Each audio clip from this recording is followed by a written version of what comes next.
sebagai calon guru penggerak Angkatan 10 dari Kabupaten Bandung, dari SDN Bojong Soang 2, akan melaksanakan wawancara mengenai kasus-kasus dilema etika yang terjadi di sekolah Bapak. Nah ini perkenalkan, ini dengan Bapak Kepala Sekolah SD Bojong Soang 1. Terima kasih Bapak. Ya, terima kasih Ibu. Saya Warman, Kepala Sekolah SDN Bojong Soang 1. Gimana Bu, gimana? Di sini saya akan menanyakan beberapa pertanyaan yang akan saya sampaikan mengenai kasus-kasus yang dilema etika yang ada di sekolah Bapak ya, merupakan atau bujukan moral yang pernah Bapak identifikasi berupa bagaimana ya Bapak? Ya, sebenarnya Bu, kalau dilema etika itu memang ini terjadi di sini ya Bu ya. Seperti ada seorang anak, terutama kelas 6 tahun kemarin Bu, itu dia itu jarang masuk karena dia rumahnya ikut orang tua ke daerah Soreang. Jadi dari Soreang ke sana itu, dari Soreang ke sini itu kan jauh, sehingga dia itu ya jarang masuk. Bagaimana dilema etikanya? Ketika dia akan kenaikan kelas, dia itu nilai-nilainya itu sangat di bawah KKM. Bahkan ada beberapa bidang studi yang memang tidak diikuti ujiannya Bu. Satu sisi memang dia tidak memenuhi standar untuk lulus Bu. Tapi di sisi lain ya kami juga harus meluluskan dia, karena ya kalau dia tidak diluluskan kemungkinan besar dia nggak akan melanjutkan. Ya kasihan juga kan. Nah itu dilema etika. Lalu kami Dewan Guru yang dipimpin oleh saya, ya sudah saja saya putuskan bahwa anak tersebut lulus gitu. Kendati pun memang ya terjadi dilema di sana. Baik Bapak, jadi mengenai siswa yang jarang mungkinnya masuk ke sekolah karena kondisinya jauh dari sekolah.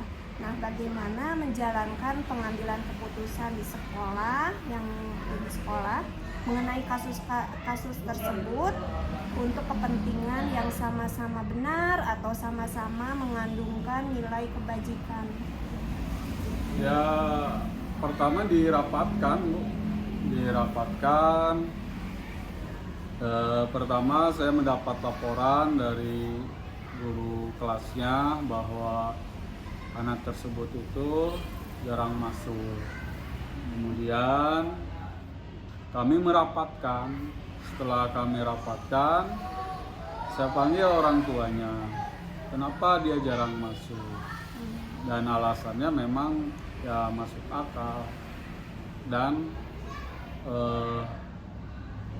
ketika kami putuskan bahwa dia untuk tetap bisa lulus dengan syarat, ya tentunya dia harus mengerjakan beberapa tugas yang diberikan oleh wali kelas. Yang pertama kami rapatkan, yang kedua panggil orang tuanya, kemudian kami Dewan Guru rapat dan diputuskan. Demikian. Ya, begitu ya Pak ya. Jadi langkah-langkahnya sudah ada ya. Seperti apa yang bisa Bapak lakukan selama ini yang tadi ya, mungkin langkah-langkahnya seperti tadi ya, prosedurnya supaya dicari solusi yang memang win-win solution gitu, baik untuk anaknya dan baik untuk kami juga. Apakah menurut Bapak itu efektif dalam mengambil keputusan pada kasus tersebut menurut Bapak? Ya kalau menurut saya sangat efektif Bu.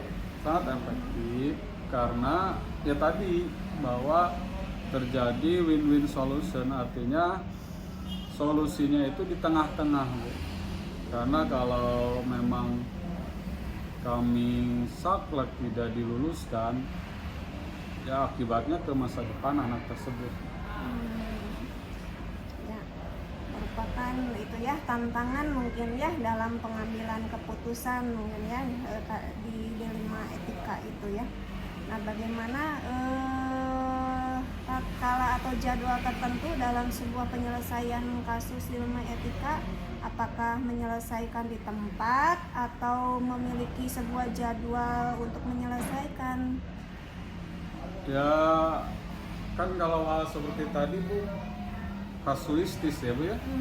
Ya tergantung dari kasusnya. Kalau memang kasusnya ya terjadi seperti tadi contoh ya diselesaikan, ya dijadwal waktunya, artinya kami menyiapkan waktu untuk pertemuan antara orang tua dengan wali kelas dan kepala sekolah.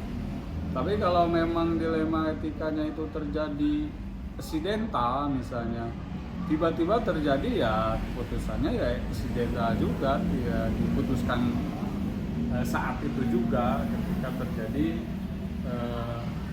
peristiwa tersebut. Faktor-faktor apa yang selama ini mempermudah atau membantu Bapak dalam pengambilan keputusan dalam kasus dilema etika tersebut, Pak? Ya faktor yang mempermudah ya, Bu ya. Ya adanya kerjasama antara semua warga sekolah, guru, murid dan orang tua. Yang kedua memang data-data yang menunjang untuk pengambilan keputusan tersebut tersedia. Misalnya apa? Misalnya anak itu memang jarang hadir, ya ada datanya, terlihat dari absensi. Absensi itu tersusun kan, Bu. Administrasi ada, sehingga saya tinggal melihat saja di administrasi apakah betul atau tidak, tugas-tugasnya masuk atau tidak, ya tinggal lihat dari daftar nilai seperti itu. Betul ya, fakta-fakta yang relevan ya. Nah, pembelajaran apa sih yang Bapak dapat, yang Bapak petik dari pengalaman Bapak untuk mengambil keputusan dilema etika tersebut, Pak? Pengalamannya bahwa dalam mengambil keputusan itu, Bu, kita itu pertama harus mempertimbangkan berbagai macam aspek.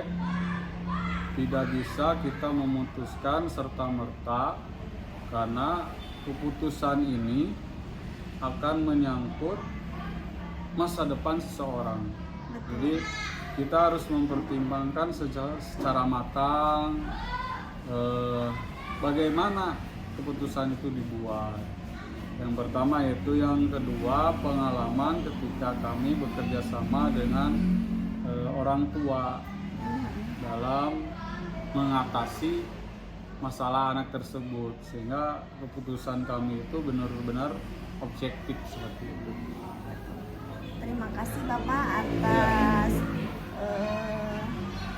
yang Bapak sudah kemukakan ya. Mudah-mudahan itu adalah pembelajaran khususnya buat saya sendiri gitu ya.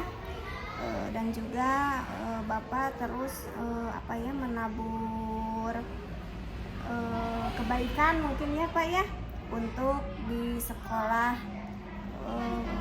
Bapak tentunya. Terima kasih atas wawancaranya. Billahi taufiq wal hidayah. Wassalamualaikum warahmatullahi wabarakatuh. Waalaikumsalam warahmatullahi wabarakatuh. Assalamualaikum warahmatullahi wabarakatuh. Waalaikumsalam warahmatullahi wabarakatuh. Terima kasih kepada Ibu Kepala SDN Cikoneng yang telah memberikan kesempatan kepada saya selaku CGP Angkatan 10 dari SDN Bojong Soang 2 ingin menyampaikan dan ingin mewawancarai tentang keputusan kasus ya dilema etika yang terjadi mungkin di sekolah Ibu ya. Terima kasih atas waktunya Ibu. Ada beberapa pertanyaan yang akan saya tanyakan kepada Ibu. Pertanyaan yang pertama yaitu mengenai apakah Ibu pernah mengidentifikasi kasus ya yang merupakan dilema etika, bujukan moral yang terjadi di SD Ibu. Sebelumnya terima kasih ke Ibu Rina yang sudah mempercayakan wawancaranya untuk melakukan wawancaranya di SDN Cikoneng. Untuk saat ini itu sampai saat ini itu ada kasus yang pernah dialami oleh SDN Cikoneng dari beberapa guru yang melaporkan ke saya sebagai kepala sekolah SDN Cikoneng. Di antaranya yang paling krusial adalah kasus tentang siswa yang sudah 1 semester itu tidak hadir. Hanya beberapa waktu awal semester saja dia hadir dalam waktu 1 minggu.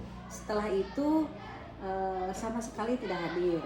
Nah, laporan ini setelah guru melakukan survei atau kunjungan ke orang tuanya. Dia melihat lingkungan keluarganya, latar belakang keluarganya, baru disampaikan ke saya sebagai kepala sekolah. Dan saya sebagai kepala sekolah melakukan tindakan atau langkah-langkah yang harus diambil oleh guru, dan saya bersama-sama guru gitu melakukan tindakan bagaimana supaya anak tersebut bisa ke sekolah kembali. Karena kendalanya kalau siswa itu dikeluarkan, kami tidak punya kewenangan atau itu karena tidak boleh gitu ya, tidak boleh sekolah mengeluarkan begitu saja siswa tanpa alasan yang tepat gitu. Makanya kami sebagai semua di sekolah ini dibantu oleh guru melakukan koordinasi dengan guru dengan orang tua. Yang pertama kami mengundang orang tua dulu ke sekolah. Kita melakukan pembicaraan kenapa Alasan anak itu tidak mau sekolah. Nah, setelah itu kita setelah dapat informasi dari orang tua, baru kami melakukan tahap tindakan yang kedua, yaitu kita koordinasi dengan guru semua yang ada di sekolah ini untuk melakukan pendekatan kepada anak tersebut, karena memang latar belakang anak tersebut itu karena perceraian orang tua gitu ya, percayaan orang tua, sehingga mungkin anak tersebut melakukan istilahnya demo lah jadi kurang kasih sayang, itu kurang kasih sayang. Jadi dia menarik diri untuk tidak sekolah gitu ya gitu. Nah itu dari situ. Jadi tadi Ibu kan menyebutkan ada langkah-langkah ya bersama guru, berkomunikasi dengan guru dan juga orang tua, dan alasannya pun ada gitu ya. Dengan itu sangat kasus dilema etika ya Bu ya. Betul.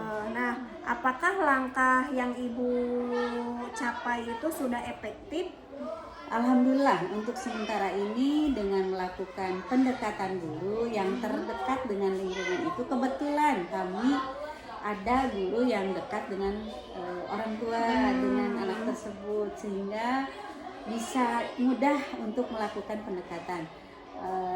Alhamdulillah lagi setelah itu beberapa minggu lah dilakukan, anaknya mau sekolah dan sampai sekarang bisa sekolah. Ya, alhamdulillah, berarti pihak sekolah sudah memberikan motivasi ya, memberikan dorongan supaya untuk lebih giat lagi ke sekolah ya Bu ya. betul, iya, Nah, betul. dalam tindakan tersebut apakah Ibu membuat jadwal tertentu atau bagaimana dalam tindakan yang tadi Ibu sampaikan?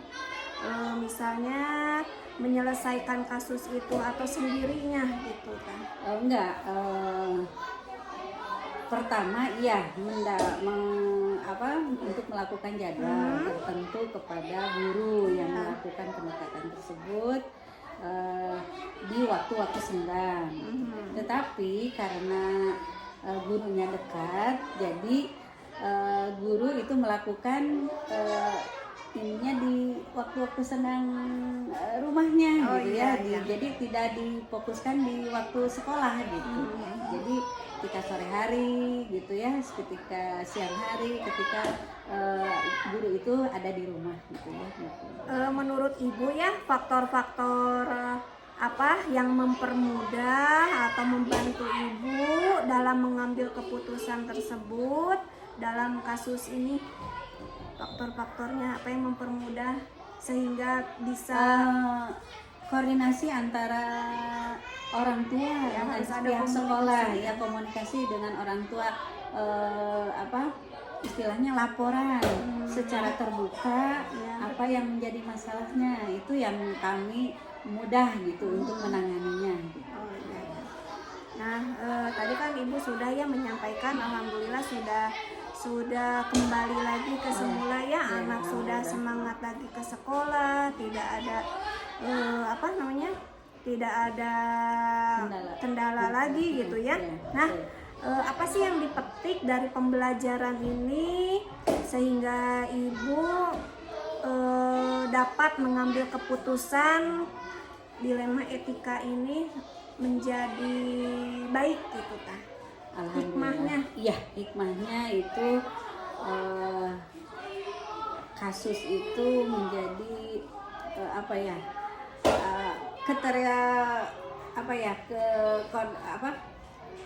antara guru dengan pihak sekolah dengan orang tua, adanya jalinan kerjasama, kedekatan lah, keterbukaan antara sekolah, orang tua dan guru gitu, sehingga kami bisa menyelesaikan permasalahan tersebut. Terima kasih Ibu atas informasinya. Mudah-mudahan dengan permasalahan-permasalahan tersebut kita mendapatkan hikmahnya ya Bu ya. Amin. Dan karena setiap kehidupan pasti ada dengan permasalahan ya. Betul. Tetap semangat Bu. Amin. Terima kasih. Sami-sami, mohon. Assalamualaikum warahmatullahi wabarakatuh. Waalaikumsalam warahmatullahi wabarakatuh. Assalamualaikum warahmatullahi wabarakatuh. Saya Rina Restiana, CGP Angkatan 10 dari SDN Bojong Soang 2. Di sini saya akan wawancara dengan salah satu kepala sekolah dari SDN Bojong Sari. Mari diperkenalkan Ibu. Perkenalkan, nama saya Inci Puspita Sari. Saya kepala sekolah SDN Bojong Sari, Kecamatan Bojong Soang. Hari ini saya bertemu dengan Bu Rina yang ingin mewawancarai. Terima Baik, Bu kasih Rina. Ibu. Sebelumnya terima kasih kepada Ibu yang telah memberikan waktu untuk melaksanakan wawancara, yaitu mengenai kasus-kasus dilema etika yang terjadi di sekolah Ibu. Tentunya pasti di sekolah memiliki kasus ya Bu ya. Apakah di sini saya akan memberikan pertanyaan-pertanyaan ya. Untuk pertanyaan yang pertama yaitu Ibu pernah tidak mengidentifikasi kasus-kasus yang merupakan dilema etika atau rujukan moral yang terjadi di sekolah Ibu?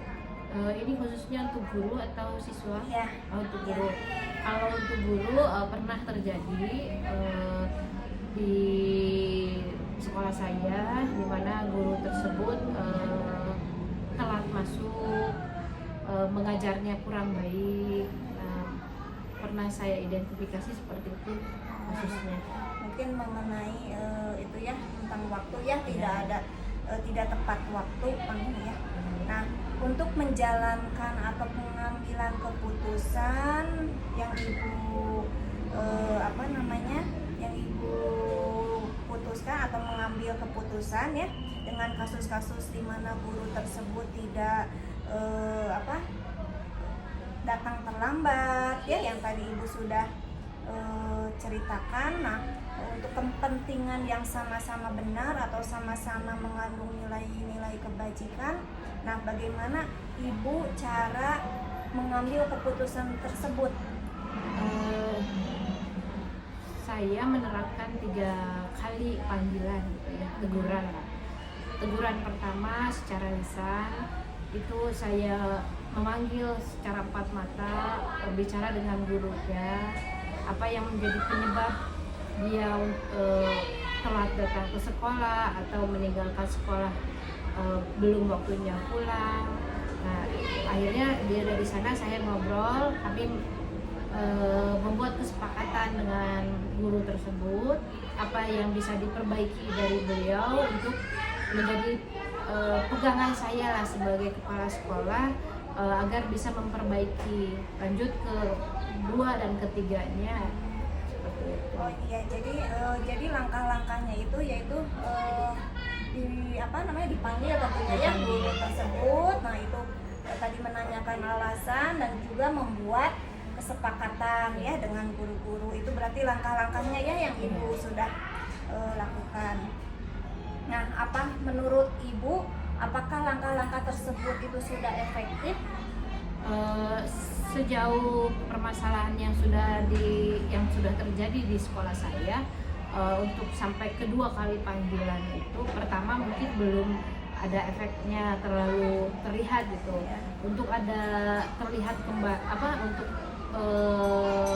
supaya ini terlihat, ada panggilan kedua gitu, kita evaluasi lagi bagaimana bapak atau ibu setelah kita berkomitmen, kita membuat kesepakatan bisa dijalani atau tidak, atau seperti apa gitu. Mungkin misalnya kalau kayak telat, beliau harus memberikan informasi lebih awal gitu sebelum jam pembelajaran dimulai, atau dengan kondisi beliau sakit atau seperti apa, diharapkan berkabar lah gitu. Jadi terjalin komunikasi di sekolah. Betul sekali ya, jadi memang harus ada komunikasi ya antara guru ataupun kepala sekolah. Nah itu apakah ada tantangan Bu yang dihadapi dalam pengambilan keputusan dari kasus tersebut? Tantangannya pasti ada. Tantangan kembali lagi itu adalah apakah guru itu mampu mempertahankan komitmen yang sudah disepakati bersama gitu. Ada beberapa kasus, ada satu kasus di sekolah saya, beliau tidak bisa memegang apa yang diucapkan gitu, yang kita berkomitmen kemarin itu tidak bisa dilaksanakan oleh beliau. Nah itu mungkin kendalanya kembali lagi ke pribadi masing-masing ya Bu ya. Ya pasti ya membutuhkan proses ya Bu ya dalam mengambil suatu kebijakan yang Ibu dapatkan. Nah dalam sebuah pengambilan keputusan itu apakah Ibu terjadwal atau dijadwalkan gitunya, atau diselesaikan di tempat, atau memiliki jadwal yang sesuai prosedur gitu, dijadwalkan atau bagaimana? Nah, untuk pertanyaan selanjutnya, apakah Ibu membuat jadwal tersendiri untuk menyelesaikan kasus tersebut? Tentu iya, karena ada jangka waktunya gitu. Dari panggilan pertama, kedua dan ketiga itu ada jangka waktu yang memang kita sepakati bersama dalam setiap pertemuan. Kalau tidak secara tertata, mungkin nanti akan terlupakan ya, dalam pekerjaan banyak gitu, mungkin kita juga terlena gurunya juga seperti itu. Nah untuk selanjutnya, faktor-faktor apa yang selama ini yang mempermudah dan membantu Ibu dalam mengambil keputusan tersebut? Tentunya saya tidak mengambil keputusan sendiri ya. Saya berbincang juga kepada guru-guru yang memang bisa diandalkan oleh saya untuk mengambil keputusan tentang rekan sebayanya seperti apa, karena mereka banyak bergaul kan, jadi ada masukan-masukan lah dari guru-guru yang lain bagaimana saya nanti bisa mengambil keputusan untuk guru tersebut. Ya, jadi memang harus ada kolaborasi ya Bu ya dengan guru-guru ya untuk mengambil keputusan tersebut. Nah, Ibu, pembelajaran apa sih yang Ibu petik dari pengalaman Ibu mengenai keputusan dilema etika ini? Pengalamannya adalah ternyata membuat keputusan itu tidak mudah gitu ya. Banyak yang harus dipertimbangkan dari segala sisi, dari segala segi yang ada di sekolah gitu. Bahkan melibatkan guru-guru itu juga hal yang penting untuk mengambil suatu keputusan agar keputusan yang kita ambil itu tidak salah gitu. Terima kasih Ibu. Alhamdulillah tahap demi tahap pelaksanaan wawancara sudah selesai. Terima kasih. Semoga Ibu senantiasa diberikan kelancaran ya Bu ya, karena tentunya di setiap instansi atau selalu ada menemukan kasus-kasus ya. Nah, itu. Terima kasih. Wabillahi taufiq wal hidayah. Wassalamualaikum warahmatullahi wabarakatuh. Waalaikumsalam warahmatullahi wabarakatuh.